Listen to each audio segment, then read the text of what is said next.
Good morning mga followers, mga kabalugoy. Musta kayo dyan? Nagkilaw tayo ng bangus. Sariwa oh. Kilaw.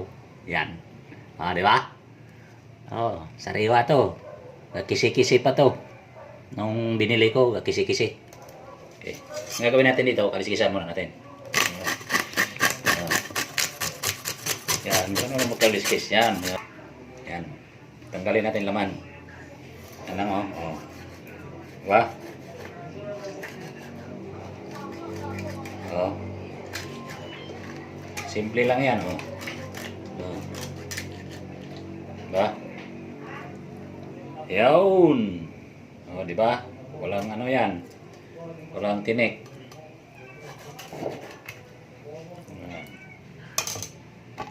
Ayan dyan oh. Oh, diba? Ayos. Tapos tanggalin mo yung tinik. Ayan. Okay. So, wala nang tinik. Ayos. Yan.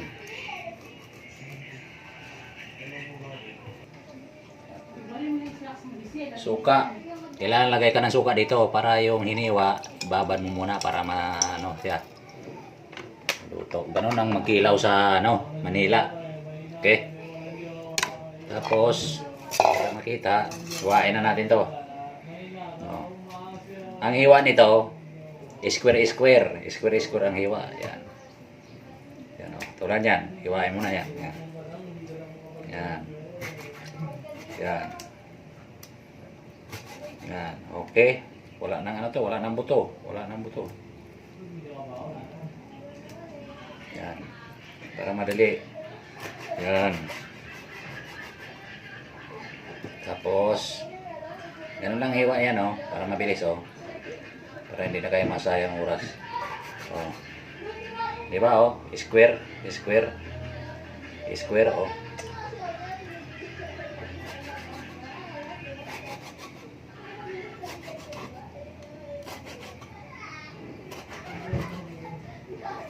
Tutunan na naman tayo mga kabulugoy ah. Natutunan na naman kayo sa akin ah. Ganun lang. Ito kasing kilawin ano lang to. May mga friends din ako na Tagalog. Matalagas lang tayong gumagawa nitong kilawin. Mga galing Visayas at Mindanao. Yan, mahilig yan sila sa kilawin.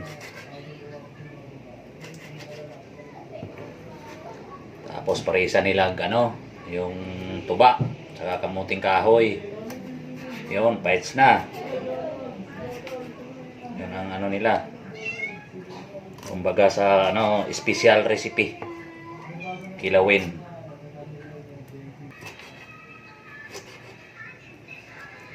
Square.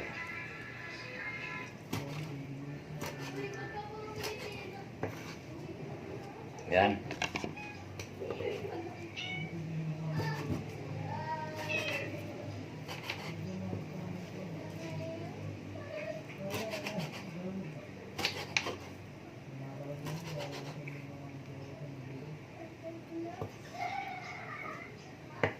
Okay.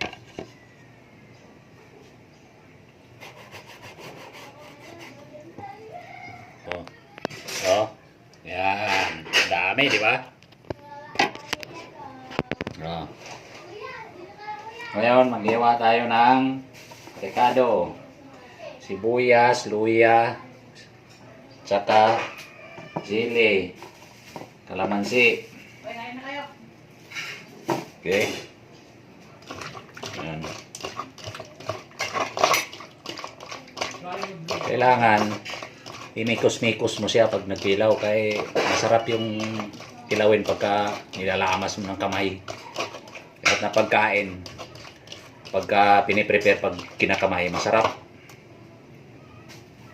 Okay.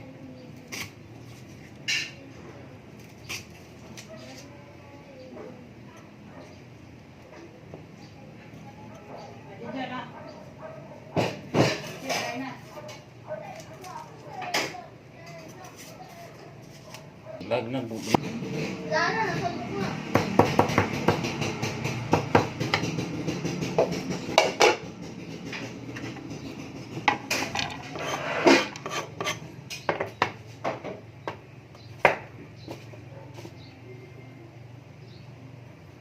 Sili ngayon. 650 yung kilo. 650 ang kilo nito kabulugoy. Isang piraso. Mga nasa halagang 5 piso. Grabe yung sili dito. Ano bang gagawin natin dito sa ano na to? Sino ba yung sekretary ng ano? DA, Department of Agriculture. Ang mahal ng sili ng mga ano mo. Dapat mag-angkat kayo ng sili sa ano? Sa Mindanao. Daming sili doon. Mura lang. Panawagan to sa mga sa sekretary ng Department of Agriculture. Ito ay payo lang bilang isang Pilipino. Nasa bansang demokrasya tayo eh. O, di ba? Ang mahal ng sili, 650 isang kilo.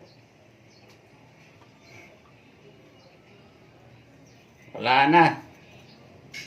Anong nangyayari sa bansa natin?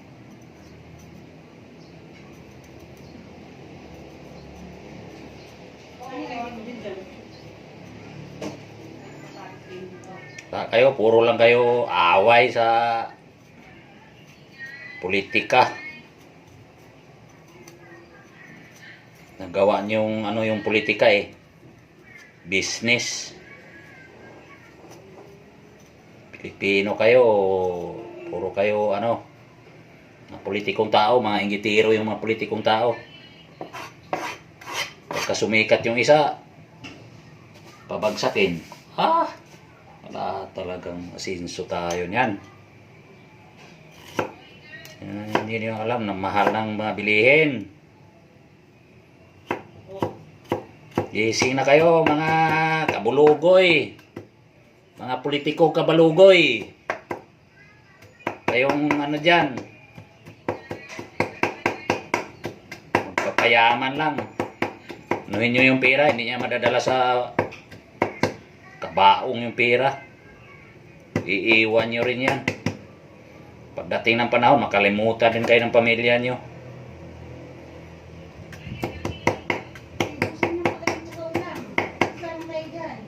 Ayusin nyo yung pamamalakad nyo sa ano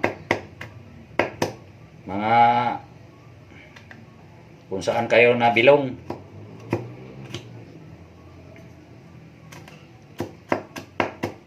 Wala kayong diskarte.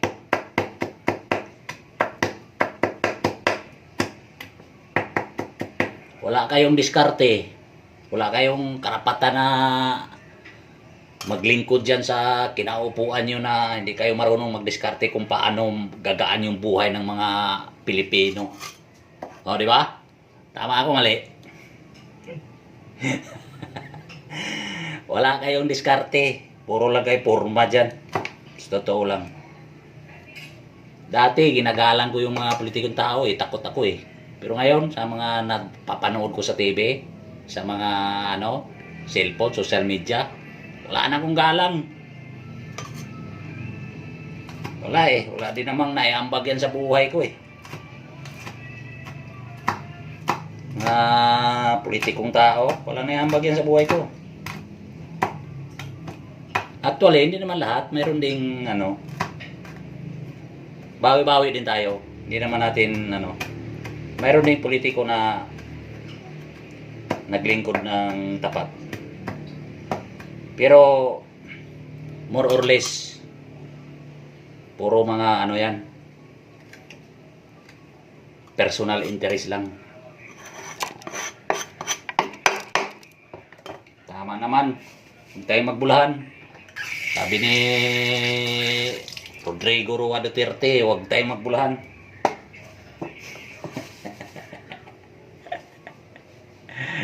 Ay, kung Ginoo.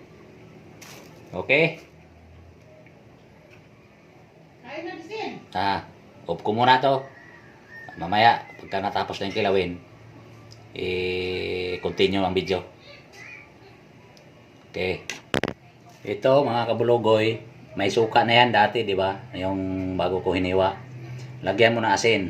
Tapos, pigaan mo siya. Ganun, no? Yan. Pigain mo, yan. Yan. Kasi para matanggal yung dulas. Madulas yung isda eh. Para matanggal yung lansa at saka dulas. Okay. Tapos sit aside natin din dito. Yan. Pupo natin. Hugasan. Okay. Yan. Tapos magpiga tayo ng kalamansi.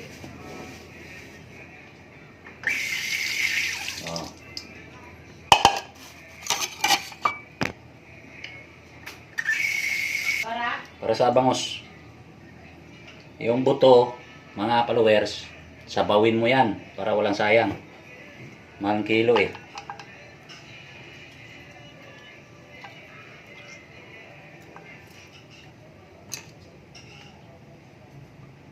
Daliri, mabilang lang sa daliri.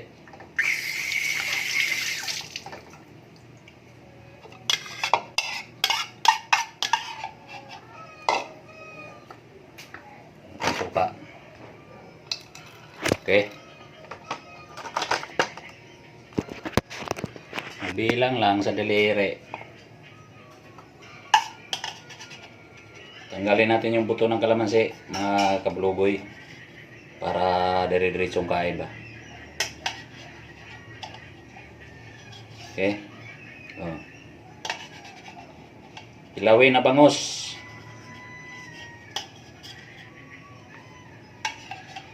Sarap ang kilawin na bangus. Okay Ito dito muna natin ilagay sa plato Lagyan na natin yung mga rekado. Yan. Yan. Huwag mo nang yan kabalugoy, huwag mo nang kamayin yan. Kailangan nakakutsara ka na yan. Kasi final na yan eh.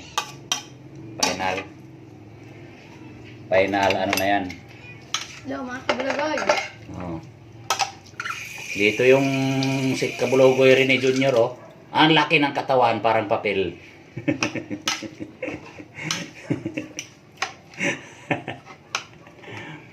Lagyan natin ng kalamansi ito. Yan. Okay.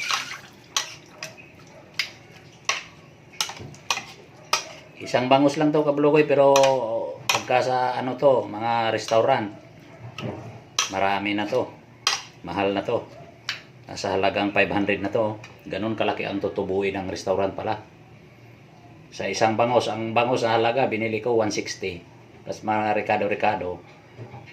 Pinaka talagang tubo ng pala nasa restaurant, nasa mga kalahati.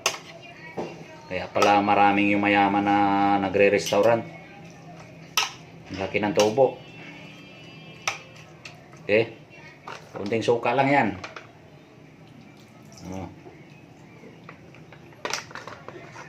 Tapos lagyan mo ng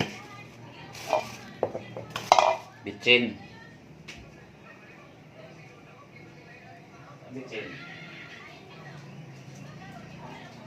Adje. Yan.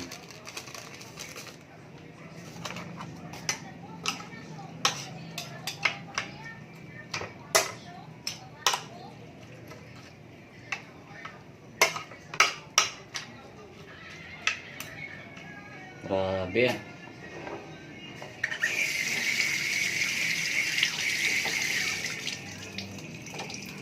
Yan.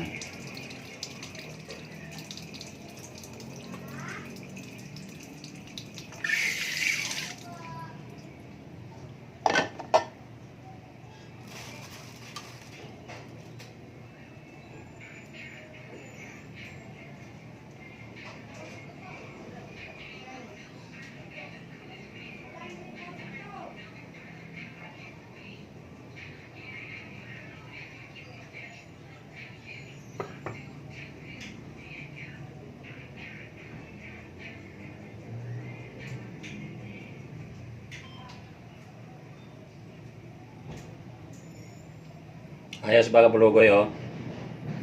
Hindi yan. Hindi nyo alam saan natutunan yan, oh. Ginagawa kong bulaklak yung kamatis, oh. Oh. Oh. Yan, oh. Oh. Yan. Okay? Ayos. Diba? Ito. Yan. Itong sili, dito lang yan ilagay sa gilid. Pagka medyo kulang yung hanghang, kagatin mo lang yung buo. Kakagat ka lang para maramdaman mo yung hanghang. Yan ang finished product ng kilawin na bangus. No, tikpan natin, no? Oh, tikpan ko. Wow. Ah! Napakasarap. Mamaya, imumukbang natin to, mga kabalugoy. Kain na. Hmm?